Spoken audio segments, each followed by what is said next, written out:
تستعد الجزائر لاستضافة بطولة كأس أفريقيا للاعبين المحليين، وستقام بين 13 من يناير والرابع من فبراير. نشر الاتحاد الجزائري لكرة القدم الإعلان الترويجي لهذه البطولة، والمعروف اختصارا باسم تشان.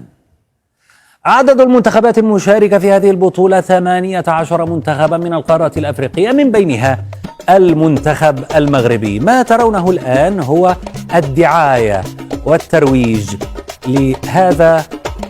هذه البطولة، وتقول مرحبا. لكن الجزائر أغلقت العام الماضي مجالها الجوي أمام الطائرات العسكرية والمدنية المغربية، حتى التي تحمل رقم تسجيل مغربي. لذا عندها اضطر الوفد المغربي للطيران من المغرب إلى تونس على الطائرة المغربية. نزل بتونس هذا كان خلال دورة البحر المتوسط في الجزائر الدورة التي مضت.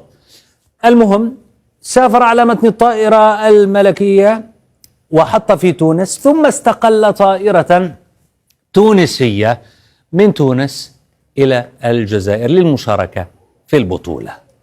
لذا راسلت الجمعية المغربية هذه المرة الاتحاد الأفريقي لكرة القدم الكاف، وتقول: نطلب سفر المنتخب الوطني إلى مدينة قسنطينة التي ستستضيف مباريات النخبة المغربية عبر رحلة مباشرة انطلاقا من مدينة الرباط، وبواسطة طائرة خاصة للخطوط الملكية المغربية الناقل الرسمي للمنتخبات الوطنية.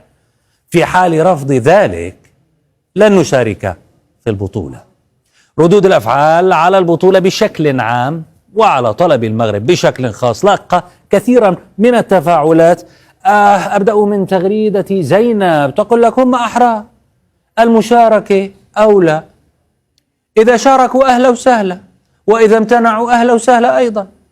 البلبل من يسمي نفسه بلبلا يقول: من المغامرة إعطاء دول لها مشاكل مع بلدان أخرى شرف استضافة بطولات. من حق أي منتخب مشارك السفر للبلد المستضيف بحرية بغض النظر عن المشاكل السياسية. عندك مشاكل، ما تطلبش تنظيم البطولة. مكالو ساكو يقول: منتخب الكاميرون ومنتخب المغرب في خطر على أرض الجزائر، يجب أن تكون ضمانات من الفيفا والكاف. وصلت إلى خالد أخويري يقول: نمشي للشان بالشان ولا بلاش.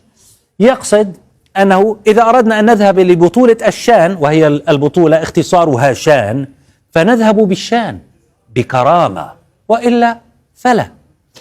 وصلت إلى أحمد المنصوري يقول: أحمد، قرار غلق المجال الجوي فوق الأراضي الجزائرية قرار سيادي، ولن تكون البطولة ذريعة لفتح المجال أمامهم، وعليه تونس أقرب.